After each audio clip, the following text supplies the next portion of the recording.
Would you still share your last meal if you knew you would go hungry tonight? The question would have sounded ridiculous to most people. But on a cold evening in downtown Seattle, Sarah Mitchell was living the answer. The city lights reflected across rain-soaked sidewalks as commuters hurried home beneath glowing storefront signs. The scent of coffee drifted from crowded cafes. Traffic moved steadily through the streets. Yet Sarah barely noticed any of it. Her attention remained fixed on the small paper bag she carried in both hands. Inside was a single sandwich. Turkey, cheese, nothing special. But tonight it mattered. It was the first real meal she had purchased all day. Her shift at the diner had ended late. Her wallet contained exactly $3.14. Rent was due in 5 days. Her mother's prescription needed refilling. Every dollar already had a destination before it arrived. Sarah crossed a small city park on her way toward the bus stop. The shortcut saved nearly 10 minutes. Normally, she walked through without paying attention. Tonight, something made her slow down. Near an old iron bench beneath a street lamp sat a man alone. At first, she assumed he was simply resting. Then she noticed his posture. His shoulders slumped forward. His clothes looked clean but worn. His gaze remained fixed on the ground. There was something unsettling about the loneliness surrounding him. The park was not empty. People passed nearby every few seconds. Yet nobody acknowledged him. Nobody looked twice. Sarah continued walking. 3 steps. 4. 5. Then she stopped. The sandwich suddenly felt heavier in her hands. Common sense told her to keep moving. She was exhausted, hungry, financially stretched beyond reason. The sandwich represented dinner. Breakfast if she was careful. The practical choice was obvious. Yet something about the man reminded her of her father. Not physically, emotionally. The same quiet sadness. The same expression people wore when life had taken more than it gave. Sarah sighed softly and turned around. The man looked up as she approached. His eyes carried a mixture of surprise and caution. "Excuse me," Sarah said gently. "Have you eaten today?" The question seemed to catch him completely off guard. For a moment, he simply stared. Then he shook his head. "Not really." Sarah looked down at the paper bag. Every practical argument returned immediately. She needed this meal. She had worked 10 hours for it. She could already feel hunger twisting in her stomach. Yet she found herself sitting beside him anyway. Then we should probably fix that. She opened the bag and removed the sandwich. Without allowing herself time to reconsider, she broke it in half. The man blinked. "You do not have to do that." Sarah handed him one piece. "I know." He hesitated. "This might be all you have." Sarah laughed quietly. "You are very observant. Which means I cannot take it."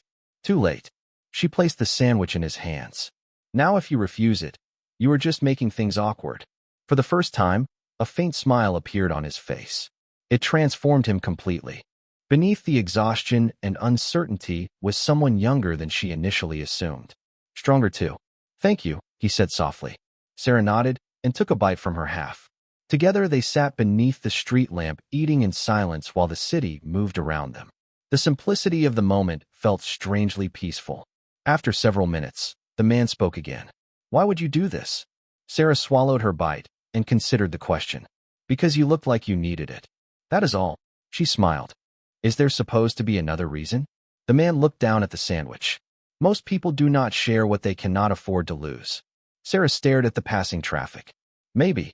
Her voice softened. "But my father used to say kindness only matters when it costs something." The man seemed to absorb those words carefully. Neither of them noticed the rain beginning again. A light drizzle drifted through the park. Eventually, Sarah stood. Her bus would arrive soon. "I should go." The man rose as well. "Wait." He reached into his pocket and removed a neatly folded navy blue handkerchief. "You dropped this." Sarah frowned. "That is not mine." "Keep it anyway." She looked at the cloth, then back at him. "Why?" A strange expression crossed his face. Gratitude, regret, hope, perhaps all 3. "Because I think I would like to remember this day." Sarah accepted the handkerchief slowly. "Well," she said with a smile, "try not to get lost out here." The man laughed quietly. "I will do my best." She turned and walked toward the bus stop without looking back. What Sarah did not know was that the stranger sitting alone in the park was not who he appeared to be. And what the stranger did not know was that half a sandwich had just changed the direction of his life. Sarah woke up hungry. Not the kind of hunger solved by a quick breakfast. The kind that lingered because half of last night's sandwich had become her entire dinner. Morning sunlight filtered through thin curtains as she stood in her small kitchen, counting the bills spread across the table. Rent, utilities, medication. The numbers never seemed to get smaller. Her mother's prescription bottle sat beside a glass of water near the sink. Sarah picked it up and frowned. Only a few pills remained. Another refill. Another expense. Another difficult choice waiting around the corner. "You are thinking too loudly again," her mother called from the living room. Sarah laughed softly and carried the bottle out to her. "Is that even possible?" "With you, yes." Her mother smiled gently. Years of health problems had taken some of her strength, but none of her warmth. "Did you eat dinner last night?" Sarah hesitated. "Mostly." The answer earned a knowing look. "Sarah, I ate." Technically true. Her mother sighed, but chose not to argue. They both understood the situation. Every dollar mattered. Every meal required planning. Yet somehow Sarah always found a way to make sure everyone else had enough first. By late morning, she was back at the diner. The lunch rush arrived early. Orders filled the kitchen. Coffee cups clattered against saucers. Conversations blended into a constant hum. Sarah moved quickly between tables, smiling even when her feet ached. Most customers never noticed the exhaustion behind her eyes. She preferred it that way. Around 2 o'clock, business finally slowed. Sarah stepped outside for a brief break and sat near the employee entrance. Her stomach growled immediately. She laughed at herself. "You brought this on yourself." The memory of the stranger returned unexpectedly. The way he looked at the sandwich before taking a bite. The gratitude in his voice. The strange navy blue handkerchief now folded carefully inside her purse. She still did not understand why she kept it. Something about throwing it away felt wrong. Across town, Ethan Walker sat alone inside a modest apartment he had rented under a different name. The place was small by choice. No assistants. No security staff. No board members demanding answers. Just silence. For the first time in years, silence felt necessary. The previous 6 months had shattered much of what he believed about success. A failed engagement. A betrayal by someone he trusted. Endless headlines. Endless pressure. Eventually, he had walked away from it all. Not forever. Just long enough to remember who he was without the title attached to his name. Yet despite everything that had happened, he could not stop thinking about the woman in the park. Sarah. Most people saw a stranger and kept walking. She had shared the only food she had. The memory unsettled him because it challenged something he no longer trusted. Human kindness. He reached into his pocket and found a receipt from the diner where she worked. He had noticed the logo printed on her uniform. The discovery should have been meaningless. Instead, it felt important. Back at the diner, Sarah spent the rest of the afternoon serving customers and refilling coffee cups. Around 6 o'clock, a sudden rainstorm rolled across Seattle. The sky darkened. Wind rattled the windows. Several customers rushed inside seeking shelter. Among them was a familiar figure standing quietly near the entrance. Sarah froze for half a second. The stranger from the park. He looked cleaner today, rested. Yet the sadness she noticed before remained. He spotted her almost immediately. Surprise crossed his face. Then recognition. Sarah walked over carrying a menu. "You again." A faint smile appeared. "I was hoping that was a good thing." "Depends." She crossed her arms playfully. "Are you lost?" He laughed for the first time since she met him. "Not today." "Then what are you doing here?" Ethan glanced around the diner. "Honestly, always. I wanted to return the favor." Sarah frowned. "What favor?" He pointed toward an empty booth. "You gave me half your dinner." For a moment, she forgot the noise around them. Forgot the rain outside. Forgot everything except the strange feeling that this unexpected meeting was not random at all. And somewhere deep inside, a story neither of them understood yet was quietly beginning. Sarah stared at him across the diner booth, unsure whether to laugh or be suspicious. Rain tapped steadily against the windows while customers filled the room with conversation and the occasional clatter of silverware. Ethan sat calmly, looking far more comfortable than someone who had been sitting alone in a park 2 nights earlier. "Return the favor?" Sarah repeated. Ethan nodded. "You fed me. Half a sandwich. It still counts." She shook her head with amusement. "Most people would have just said thank you." "I did say thank you." "Fair point." Ethan glanced at the menu. "Now I would like to buy you dinner." Sarah immediately crossed her arms. "I work here." Then I picked a convenient location. A reluctant smile appeared on her face. The man had a way of answering questions that made arguments difficult. Before she could respond, Another server called her name from across the room. Sarah sighed. I have tables. Ethan lifted his hands in surrender. I will be here. For the next hour, she tried to focus on work. Unfortunately, Ethan remained visible from nearly every corner of the dining room. Sometimes he read. Sometimes he watched rain sliding down the windows. Once she caught him staring at the navy blue handkerchief folded neatly on the table beside his coffee cup. Whatever story surrounded that handkerchief, it clearly mattered to him. Around 8 o'clock, the dinner rush finally slowed. Sarah carried a fresh cup of coffee to his booth and slid into the seat across from him. You are persistent. Ethan smiled. I have been called worse. I am sure you have. For a moment, they sat quietly. The diner felt calmer now. Warm light reflected from polished countertops. Outside, the rain continued falling across Seattle streets. Ethan looked around the room. How long have you worked here? 3 years. Do you like it? Sarah considered the question. Most days. That sounded careful. She laughed softly. The people are good. The hours are not. Yet you stay. Bills are persuasive. Ethan nodded. He understood more than she realized. Sarah studied him for a moment. Can I ask something? Of course. What happened? Ethan looked genuinely confused. What do you mean? The park. Her voice softened. You looked like someone carrying the weight of the world. The question lingered between them. Ethan glanced down at the coffee cup. For a moment, Sarah thought he might refuse to answer. Instead, he said, Have you ever built your entire life around something and then discovered it was not what you thought? Sarah frowned. That sounds complicated. It is. He offered no additional details. Strangely, she did not push. Everyone carried private battles. She knew that better than most. Well, she said, for what it is worth, hiding in parks during rainstorms seems like an inefficient solution. Ethan laughed. A real laugh this time. I will keep that in mind. The conversation drifted naturally after that. They talked about books, favorite foods, places they wanted to visit someday. Sarah found herself enjoying the evening more than expected. Ethan listened carefully, remembered details, asked questions nobody else asked. Hours seemed to pass unusually fast. Eventually, Sarah glanced at the clock and stood. I should close up. Ethan nodded. Of course. He reached into his jacket pocket and carefully unfolded something. The navy blue handkerchief. I almost forgot. Sarah looked surprised. You still have that. Actually, I was hoping you would keep it. She blinked. Why? Ethan studied the cloth for a moment. Because it reminds me that good people still exist. The answer caught her completely off guard. Before she could respond, he folded the handkerchief and placed it gently in her hand. Their fingers brushed briefly. Nothing dramatic. Nothing extraordinary. Yet for some reason, Sarah felt her heart stumble. Ethan stood and reached for his coat. Thank you for the coffee. You bought 3 meals and left a ridiculous tip. Then thank you for the conversation. Sarah smiled despite herself. You are welcome. Ethan paused near the door. I hope I see you again. The words sounded simple. Honest.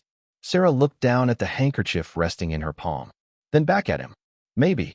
Ethan smiled and disappeared into the rainy Seattle night. Long after he left, Sarah remained standing beside the empty booth.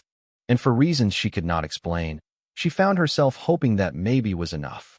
Over the next week, Ethan became a regular part of Sarah's evenings. Not in any dramatic way. He did not suddenly appear every hour or call constantly.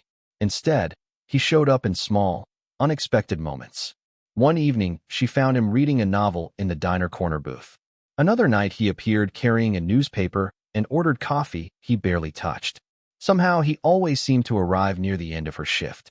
At first, Sarah told herself it was coincidence. By the 5th visit, even she stopped believing that. You know, she said one evening as she refilled his coffee cup, most customers eventually go home. Ethan looked up from his book. Maybe I have nowhere better to be. That is either very sad or very suspicious. Why not both? Sarah laughed despite herself. The sound felt easier around him now. Familiar. Comfortable. A few nearby customers glanced over, surprised to see her smiling so freely. The truth was that Ethan made difficult days feel lighter. And lately, Sarah needed that more than she wanted to admit. Her mother's health had been unpredictable. Medical expenses continued arriving with frightening consistency. The diner reduced staff hours because business had slowed. Every week brought a new reason to worry. Yet somehow, for an hour or two at the end of her shift, those worries felt smaller. One rainy Thursday evening, Ethan arrived carrying a small paper bag. "What is that?" Sarah asked. "A peace offering." "For what?" "You accused me of being suspicious." She narrowed her eyes. "Because you are suspicious." Ethan handed her the bag. Inside was a cinnamon roll from a bakery several blocks away. Sarah immediately recognized it. "This place is expensive." "So I have been told." She smiled despite herself. "Thank you." Ethan shrugged. "Consider it repayment for the sandwich." Sarah laughed. "You are still trying to balance that debt?" "Absolutely. You realize half a sandwich costs less than $2. Some things are worth more than money." The answer caught her off guard. Before she could respond, another server called her name. Sarah returned to work, but the word stayed with her. Some things are worth more than money. The following night, her shift ended unusually late. The streets outside glistened from recent rain. Most businesses had already closed. Sarah stepped out of the diner carrying her purse and the familiar navy blue handkerchief tucked safely inside. She still carried it everywhere. For reasons she could not explain, it had become important. "Need a ride?" Ethan's voice came from nearby. She turned and found him leaning against a street lamp. "Were you waiting out here?" "Maybe." Sarah shook her head. "Definitely suspicious." Ethan smiled. "I have accepted that title." Together they began walking toward her bus stop. The city felt quieter at this hour. Traffic had thinned. Storefront lights reflected across wet sidewalks. For several minutes neither spoke. The silence felt comfortable rather than awkward. Eventually Sarah glanced toward him. "Can I ask you something?" "Of course." "What are you running from?" Ethan looked genuinely surprised. "That is a direct question. You avoid most direct questions." He considered the answer carefully. "A life that stopped making sense." Sarah frowned slightly. "That sounds lonely." Ethan looked toward the street ahead. It was. The honesty in his voice surprised her. For the first time, she sensed how much sadness he carried beneath his calm exterior. Sarah understood sadness. She recognized it immediately. "Well," she said softly, "for what it is worth, hiding in parks and diners seems like an unusual strategy." Ethan laughed.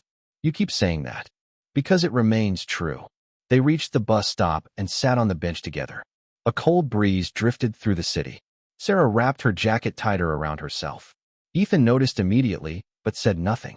Instead, he looked up at the night sky. "Do you ever think about leaving?" he asked. "Seattle?" Sarah nodded. "Sometimes." She smiled faintly. "Then I remember I cannot even afford a weekend vacation." Ethan chuckled. "Fair point.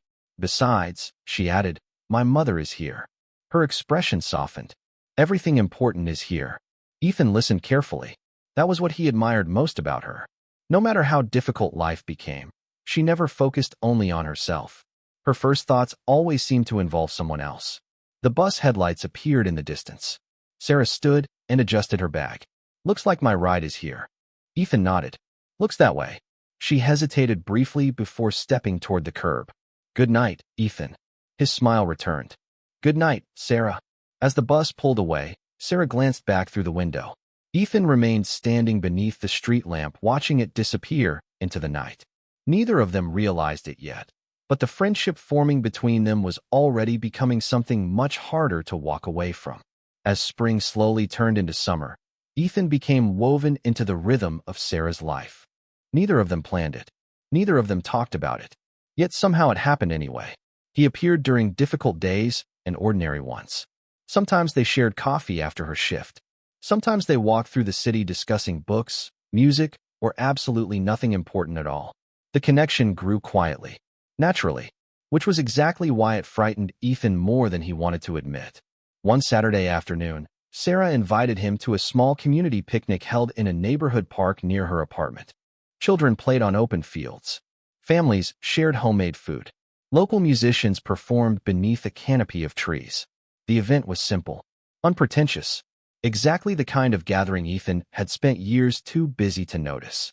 "You seem nervous," Sarah observed as they walked through the crowd. Ethan glanced around. "Do I?" "A little." She smiled. "Relax. Nobody is interviewing you." If only she knew. Ethan laughed softly. "I will try." Throughout the afternoon, he watched Sarah interact with people. She greeted nearly everyone by name. Elderly neighbors stopped to talk with her. Children ran over to show her drawings. Volunteers asked for her help organizing activities. It seemed impossible to walk 10 feet without someone smiling at her. "You are popular," Ethan said. Sarah looked genuinely confused. No, I am not. Half the park knows you. She laughed. That is because I have lived here forever. Ethan watched her help an older woman carry folding chairs toward a storage shed. Then he watched her spend 20 minutes helping a little boy find his lost baseball cap. None of it was dramatic. None of it was intended to impress anyone. That was exactly why it mattered. Later, as the sun began setting, Sarah and Ethan sat beneath a large maple tree sharing lemonade. Can I ask you something? Sarah said. Ethan smiled. You ask that every time. And you still look worried every time. Fair point. She studied him carefully. What did you do before all this? Ethan looked away toward the fading sunlight. The question had been coming for weeks. Before what? Before parks. Before diners. Before disappearing from your old life. His expression grew thoughtful. I worked. Sarah laughed. That is the most vague answer in human history. I am aware. Doing what? Ethan hesitated. The truth sat dangerously close now. Yet he still could not bring himself to reveal it. Not because he wanted to deceive her. Because he feared what would happen afterward. Business, he said finally. Sarah groaned dramatically. That somehow made the answer worse. Ethan laughed. Probably. She shook her head, but let the subject drop. The decision relieved him more than it should have. Yet guilt immediately followed. Every day he delayed telling her the truth made the eventual revelation harder. And deep down, he knew it could not stay hidden forever. 2 days later, his old life found him. Ethan returned to his apartment after visiting the diner and immediately noticed a black luxury sedan parked outside. His stomach tightened. The driver stepped out the moment he approached. Mr. Walker. Ethan closed his eyes briefly. I was wondering how long it would take. The board wants to meet. I am sure they do. They have been trying to contact you for months. Ethan looked toward the city skyline. Tell them I am alive. The driver hesitated. Sir, this situation cannot continue indefinitely. Ethan already knew that. The problem was no longer the company. The problem was Sarah.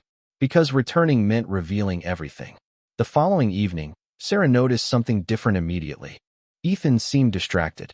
Quieter than usual. They sat in their favorite diner booth near the window while rain drifted across Seattle streets. Okay, Sarah said finally. What happened? Ethan looked up. What do you mean? You have spent 10 minutes staring at a coffee cup. Maybe it is a very interesting coffee cup. Sarah pointed at him. That right there. That is avoidance.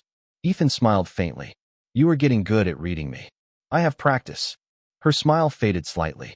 Seriously, what is wrong? Ethan looked at her for a long moment. The truth sat on the edge of every sentence. He could tell her now. And the uncertainty. And the secret. Yet fear stopped him. Not fear of losing money. Not fear of business consequences. Fear of losing her. I have some things I need to deal with, he said quietly. Sarah nodded.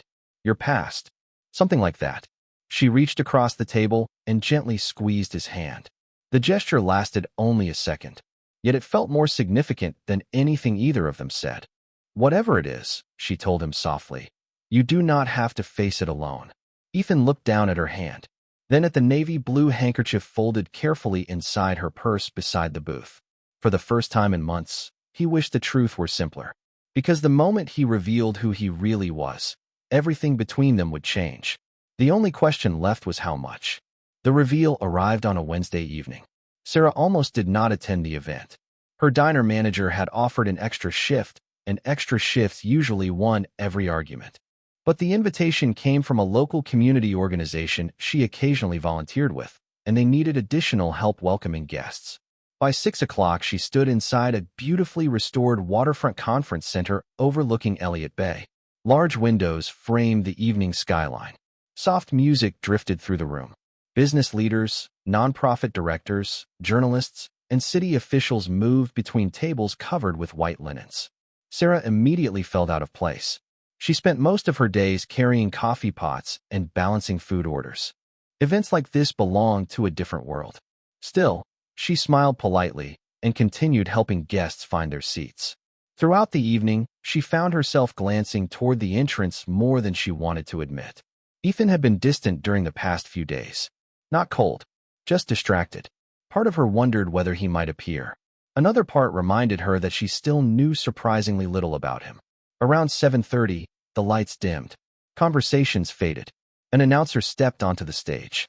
Thank you all for joining us tonight as we celebrate new investments in community support programs throughout the Pacific Northwest. Polite applause followed. Sarah remained near the back of the room beside a display table. She listened with half her attention while organizing brochures. Then she heard something that made her pause. This initiative would not exist without the vision and leadership of one individual. The announcer smiled toward the audience. A businessman whose contributions have impacted thousands of lives across the country. More applause. Sarah glanced up briefly. Please join me in welcoming the founder and chief executive officer of Walker Industries. The announcer paused. Mr. Ethan Walker. Time seemed to stop. The brochure slipped from Sarah's hand and landed silently on the floor. Applause exploded throughout the ballroom as hundreds of people rose to their feet. Sarah could not move, could not breathe, could barely think. Ethan stepped onto the stage wearing a tailored dark suit. The audience greeted him with admiration and respect. Large screens illuminated behind him displaying photographs, company logos, and headlines. Billion-dollar projects, philanthropic initiatives, business achievements. The man she met on a park bench. The man who shared coffee and conversations in a diner booth. The man who claimed he was trying to escape his past. He was not just successful. He was one of the wealthiest and most influential people in the room. Sarah stared in disbelief. Every conversation replayed itself instantly. The vague answers. The expensive habits he tried to hide. The mysterious apartment. The driver waiting outside. The sadness he carried. Suddenly, everything connected. On stage, Ethan began speaking about community investment, second chances, and rebuilding trust. Sarah heard almost none of it. Her pulse pounded too loudly. A painful realization settled over her. He had known exactly who he was from the beginning. Meanwhile, she had shared personal details about her finances, her mother, her fears, and her dreams. She remembered giving him half of her only sandwich. She remembered trusting him. And all along, he had hidden the truth. Ethan's eyes moved across the crowd while he spoke. Then they found her. For a brief moment, the room disappeared. He saw the shock on her face instantly. Saw the hurt. Saw the understanding. His voice nearly faltered. Sarah turned away before he could react. She moved through the crowd quickly, ignoring the applause surrounding her. The ballroom doors opened. Cool evening air greeted her from the terrace outside. She stepped into the darkness, overlooking the water, and wrapped her arms around herself. The city lights shimmered across the bay. Ferries moved slowly through the harbor. Normally, she loved this view. Tonight, she barely noticed it. Behind her, the ballroom doors opened again. Footsteps approached. She did not need to look back. She already knew who it was. Because some truths arrive slowly. Others arrive all at once. And standing beneath the Seattle skyline, Sarah realized the man she cared about had never truly been the stranger she thought she knew. Sarah, please. Ethan's voice was quieter than she expected. Not commanding, not confident, just tired. She remained facing the water, unwilling to look at him. The Seattle skyline shimmered across Elliott Bay while ferries moved slowly through the darkness below. A cool breeze drifted across the terrace. Normally, she loved evenings like this. Tonight, she wished she were anywhere else. How long? She asked finally. The question hung in the air between them. Ethan understood exactly what she meant. Since the beginning. Sarah closed her eyes briefly. The answer hurt, even though she already knew it. So every conversation we had was real. She turned immediately. Do not do that. Ethan stopped speaking. Do not stand there and act like none of this matters. Her voice trembled despite her efforts to control it. You knew exactly who you were. Yes. And you let me believe you were just some man trying to figure out his life. Ethan looked down for a moment. I was trying to figure out my life. Sarah laughed bitterly. From a waterfront apartment worth more than my entire neighborhood. The words landed harder than she intended. Ethan accepted them anyway. That is fair. No, it is not fair. She shook her head. Nothing about this is fair. For several seconds, neither spoke. The city lights reflected in her eyes as she fought back emotion. Do you know what bothers me most? She asked quietly. Ethan waited. It is not the money. She looked directly at him. It is that I trusted you. The disappointment in her voice seemed to hit him harder than anger ever could. I know. I told you things I do not tell people. Her eyes glistened. About my mother. About struggling to pay bills. About being scared all the time. She folded her arms tightly. And every single conversation happened while you were hiding something enormous. Ethan stepped closer. I never wanted to hurt you. Then why not tell me? The question echoed across the terrace. Ethan looked toward the harbor. Because every time people find out who I am, everything changes. Sarah stared at him. Maybe because it should. Maybe. He nodded slowly. But after a while you stop knowing who likes you and who likes what you can provide. His voice remained calm. Honest. I was exhausted, Sarah. She wanted to stay angry. It would have been easier. Yet something in his expression made that difficult. So you hid? Yes. From everyone? Ethan hesitated. From myself too. The answer surprised her. She looked away toward the water again. Part of her understood more than she wanted to admit. Loneliness did not care how much money someone had. She had seen lonely people her entire life. Yet understanding did not erase the hurt. Were you ever going to tell me? She asked. Yes. Ethan answered immediately. When? I do not know. At least he was honest. Sarah laughed softly. That might be the most truthful thing you have said all night. A faint smile touched his face before disappearing again. Silence settled between them. The sound of distant traffic drifted across the bay. Finally, Ethan reached into his jacket pocket and removed something small. The navy blue handkerchief. I carried this because of what happened that night, he said quietly. Sarah looked down at it. Why? Because you reminded me of something I forgot. His voice softened. That kindness still exists. The words landed unexpectedly hard. Sarah remembered the park bench. The sandwich. The stranger who looked completely defeated. You did not even know me. Exactly. Ethan looked at her. You had every reason to walk away. Neither spoke for several seconds. Then Sarah asked the question that had been haunting her since the reveal. If I had kept walking that night, would you still have come back? Ethan's answer came without hesitation. No, her breath caught slightly. He continued. Because the reason I came back was not the sandwich. His eyes met hers. It was you. The honesty in his voice made looking away impossible. For the first time since leaving the ballroom, Sarah saw no billionaire. No powerful executive. Just the same man who sat beside her in a diner booth and listened when she talked about her day. The same man who laughed at her jokes and remembered small details. The same man who looked lost long before she knew his name. Yet the hurt remained. Trust did not rebuild itself in a single conversation. I need time, she said softly. Ethan nodded immediately. Okay. Do not try to buy forgiveness. I will not. Do not send gifts. Another nod. I will not. Sarah studied him carefully. For the first time all evening, she believed him completely. Good. She turned toward the exit. Ethan made no attempt to stop her. He simply stood there watching the city lights reflect across the water. As Sarah disappeared through the doors, he remained alone on the terrace with a painful realization. The hardest part was not revealing the truth. The hardest part would be proving that everything she loved about him had been real all along. The following month felt longer than the entire year before it. Ethan kept every promise he made on the terrace. No surprise visits. No expensive gifts.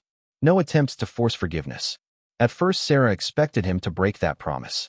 Men with power were usually accustomed to solving problems. Instead, he disappeared completely. The silence should have made things easier. Somehow it did not. Life continued moving forward. The diner remained busy. Bills continued arriving. Her mother's health improved slightly, then worried her again, then improved once more. Ordinary life refused to pause simply because her heart felt conflicted. Yet every time she walked past the park where they first met, she remembered a shared sandwich. Every time she found the navy blue handkerchief inside her purse, she remembered a man sitting alone beneath a street lamp looking completely lost. One rainy afternoon, several weeks after the reveal, Sarah arrived at work and found unusual excitement spreading through the diner. Customers talked about the same story. Employees gathered around phones. Even her manager seemed distracted. What happened? Sarah asked. One of the servers handed her a newspaper. The headline immediately caught her attention. Walker Industries launches new community initiative across Seattle. Sarah's stomach tightened. She almost folded the paper without reading further. Curiosity won. The article described a new network of community support centers designed to assist working families facing temporary financial hardship. Affordable meals, job placement resources, educational programs, emergency assistance. The project would open several locations across the city. Sarah continued reading until she reached a particular sentence. The inspiration behind the initiative came from a simple act of generosity witnessed during a difficult period in the founder's life. Her breath caught. She knew immediately. The article included no names beyond Ethan's. No details. Yet somehow she understood. That evening, after her shift ended, she found herself walking through downtown Seattle instead of heading home. The city lights reflected across wet streets. Traffic moved steadily through the night. Eventually, she stopped in front of a newly renovated building she had never noticed before. Workers were still installing signs above the entrance. Curious, she stepped closer. The sign read Harbor House, 6 months later, Harbor House had become one of the most respected community programs in Seattle. Families found support there. Students attended workshops. Job seekers discovered opportunities. Volunteers filled the building almost every day. What began as a single idea inspired by an act of kindness had grown into something much larger than either Sarah or Ethan imagined. Sarah spent many evenings helping at the center after finishing her diner shifts. She loved the work. More importantly, she loved seeing people leave with a little more hope than they carried when they arrived. Life was still not perfect. Bills still existed. Challenges still appeared. Yet for the first time in years, the future felt brighter than the past. Ethan remained involved as well, though never in the spotlight.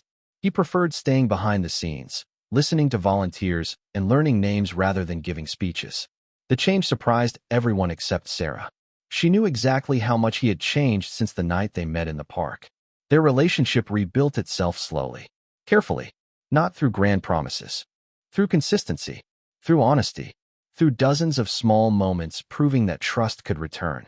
One cool autumn afternoon, Sarah arrived at Harbor House carrying a box of donated books. The center buzzed with activity. Volunteers moved between rooms. Children worked on art projects. The smell of fresh coffee drifted through the hallways. Everything felt alive. As she entered the main lobby, she noticed a crowd gathered near the display case. Curious, she walked closer. The navy blue handkerchief still hung inside the glass frame. Beneath it, however, something new had been added. A photograph. Sarah stared in surprise. The photograph showed Harbor House during its first week. Volunteers smiling. Families gathering. A beginning. Below it sat a new plaque. It read, "One shared meal became 1,000 opportunities." Emotion tightened her chest. "I was wondering how long it would take you to notice." Sarah turned immediately. Ethan stood nearby holding 2 cups of coffee. "Something's never changed. You did this." He handed her 1 cup. "Maybe." Sarah shook her head with a smile. "You are impossible. I have been told that before." Together they stood quietly looking at the display. For a moment neither spoke. Then Sarah glanced toward him. "Do you ever think about that night?" Ethan smiled softly. "Every day. Really. I was sitting alone in a park, convinced people only cared about what they could gain from me." His voice remained calm. Then someone shared the only meal she had. Sarah looked down at her coffee. It was just half a sandwich. Ethan laughed quietly. "That is where you are wrong." She raised an eyebrow. "How?" "Because it was never about the sandwich." He looked around the busy center. It was about what it represented. Sarah followed his gaze. Families. Volunteers. Hope. Community. Kindness? She asked. Exactly. The answer settled between them. A few weeks later, Harbor House celebrated its 1-year anniversary. The event filled the entire building. Volunteers, donors, local residents, and community leaders gathered together. Laughter echoed through every room. Music played softly. Stories were shared. Sarah moved through the crowd, greeting familiar faces. At one point, she found her mother laughing with volunteers near the refreshment table. The sight alone made the evening worthwhile. Later, as sunset painted the Seattle skyline gold, Ethan asked Sarah to join him on the rooftop terrace overlooking the city. The view stretched for miles. Ferries crossed Elliott Bay. Lights slowly flickered on throughout downtown. The same city where they first met now seemed completely different. Or perhaps they were the ones who had changed. "You seem nervous," Sarah observed immediately. Ethan sighed. "Is it that obvious?" "Extremely." She smiled. "What is it?" For a moment, he simply looked at her. Then he reached into his jacket pocket. Sarah immediately recognized the small velvet box. Her breath caught. The city seemed to disappear around them. The noise below faded. Everything narrowed to the man standing in front of her. Ethan opened the box carefully. Inside rested a beautiful ring. Elegant, timeless, perfect. The first time we met, you gave away something you could not afford to lose, he said quietly. You reminded me that generosity still existed, that trust still existed. His voice softened. You gave me a reason to believe in people again. Tears filled Sarah's eyes. Ethan smiled. You changed my life long before you knew who I was. He took a slow breath. Sarah Mitchell, will you marry me? The answer arrived before the question fully settled. Yes. She laughed through tears. Absolutely yes. Ethan slipped the ring onto her finger as the last sunlight reflected across the water below. Months later, wedding photographs decorated one wall inside Harbor House. Visitors often stopped to admire them. Beside the photographs remained the navy blue handkerchief, preserved forever behind glass. Beneath it sat the original plaque, a reminder that sometimes the smallest act of kindness creates the greatest change. And every time Sarah walked past it, she smiled, because she knew something most people never learn. The moments that transform your life rarely announce themselves when they arrive. Sometimes they begin with a cold evening, an empty stomach, and half of a sandwich shared with a stranger.